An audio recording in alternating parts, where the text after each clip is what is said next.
Donc, comme on l'a vu, j'avais dit que la qualité de service, ça passe à travers ce qu'on a appelé l'intégration des mécanismes horizontaux et verticaux.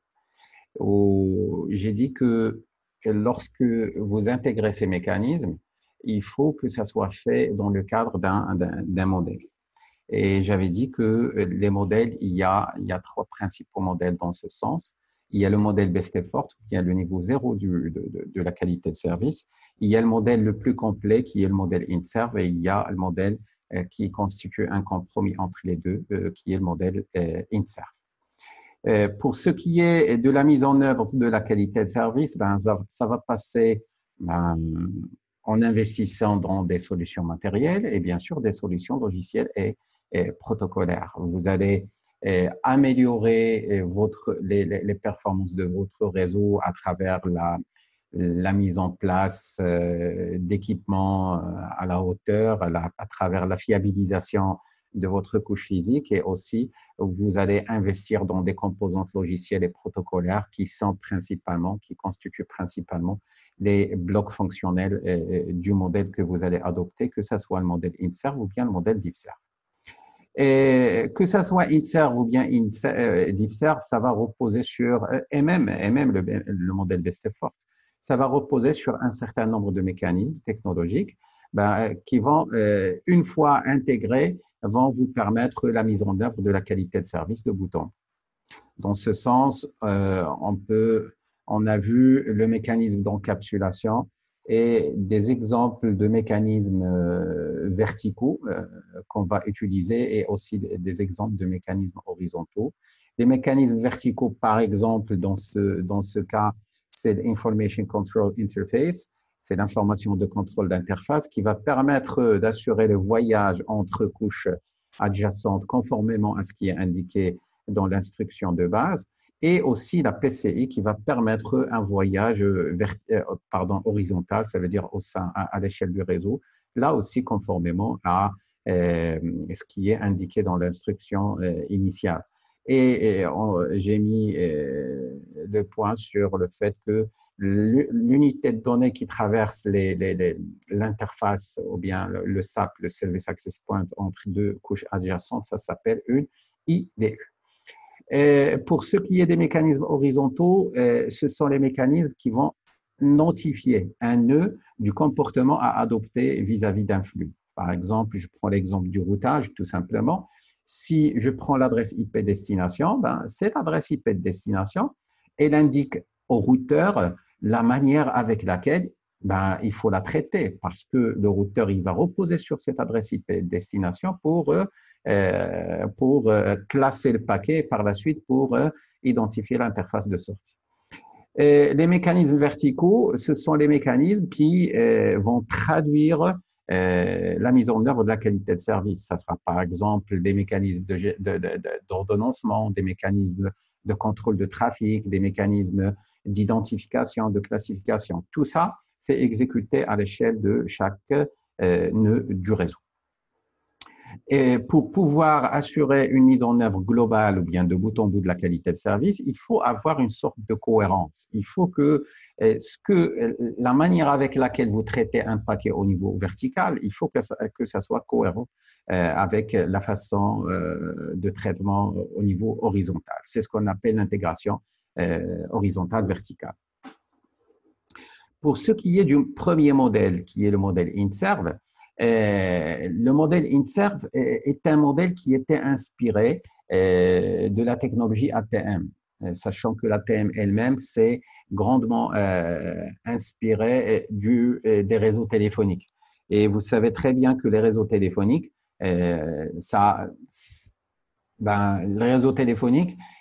intègre un mécanisme de négociation qui passe à travers une signalisation préalable pour par la suite réserver les ressources conformément, réserver les ressources et bien sûr aussi identifier le chemin sur lequel va se faire la ressource. Donc, INSERV, c'est un modèle qui va opter ou bien adopter le même principe. Avant de voir INSERV, il faut noter que la qualité de service, on peut la faire de deux manières. Ça veut dire que l'implémentation de la QoS, ça peut se faire de façon prédéfinie ou bien ça peut se faire en temps réel.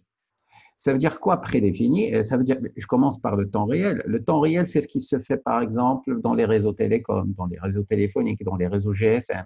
Vous appelez quelqu'un et dans votre requête, il y a un identificateur de service. Ben, dans ce cas, ce sera la téléphonie plus une liste de besoins. Parmi ces listes de besoins, c'est le débit par exemple.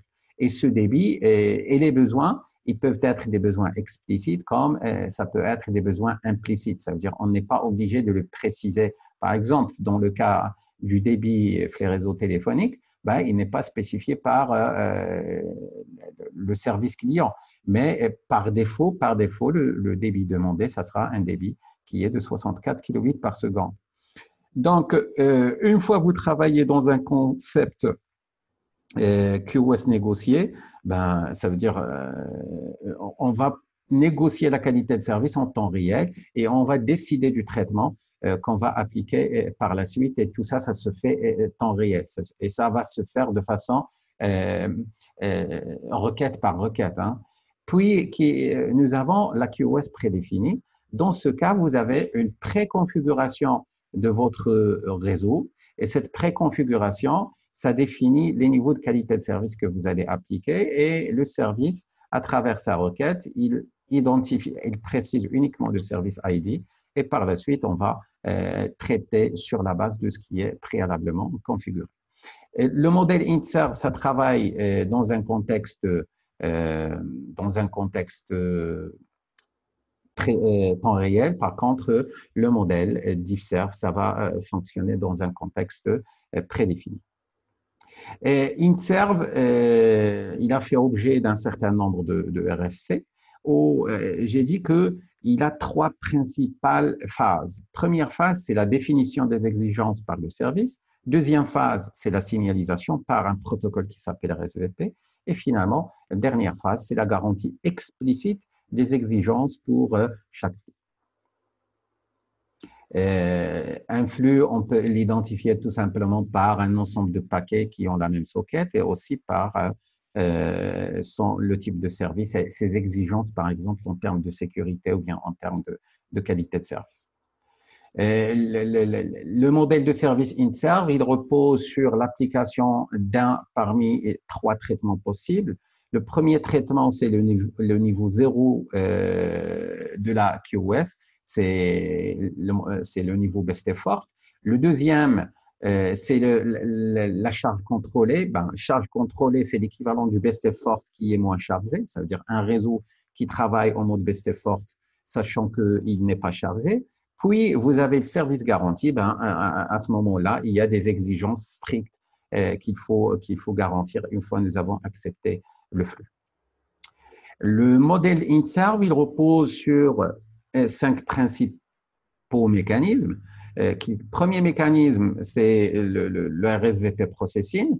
C'est lui qui va se charger de tout ce qui est signalisation de qualité de service.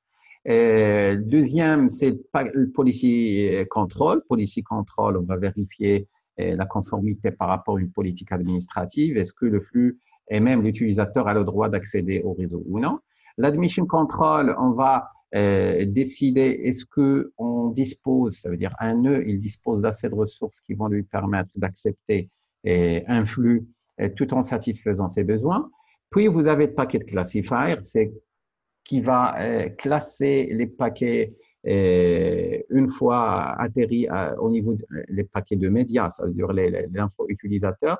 On va la classer dans l'objectif d'identifier le traitement qu'on va lui appliquer. Et ce traitement, ça sera défini via le packet scheduler.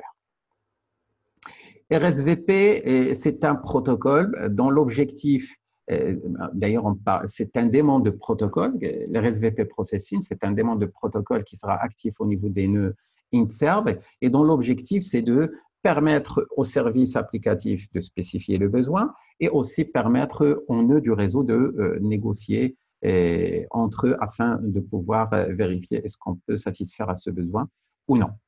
Le paquet classifier, comme je l'ai dit, ça permet de classer les paquets dans l'objectif de les associer avec un type de traitement spécifique. Puis le paquet scheduler, c'est ce qui va réellement appliquer le traitement associé à un flux donné. Le paquet scheduler, c'est tout simplement l'ordonnanceur de paquets. Et l'admission control, l'admission control, on va le retrouver dans toutes les infrastructures ou bien les systèmes qui travaillent en se basant sur la réservation de ressources. Par exemple, un flux, il sera caractérisé par, ou bien il va demander un certain nombre de besoins, B. Le ressource, il dispose d'un certain nombre de ressources, R. Le contrôle d'admission ou bien l'admission control, il va vérifier est-ce qu'on dispose d'assez de ressources pour satisfaire à B. Sinon, on va rejeter ou bien on va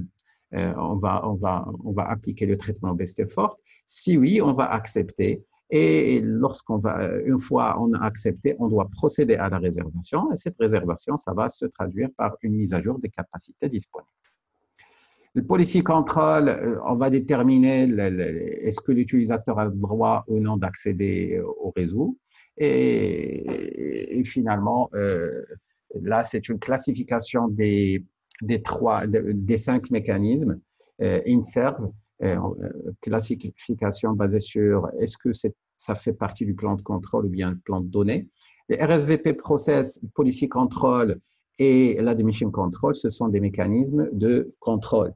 D'ailleurs, comme le nom indique, le policy control et l'admission control, si on ajoute à ça que RSVP est un protocole de signalisation, il est facile de comprendre que les trois, ils font partie du plan de contrôle. Et le plan de données, ça veut dire les infos utilisateurs, ils seront traités sur la base d'un mécanisme qui est le paquet classifier et un autre mécanisme qui est le paquet scheduler.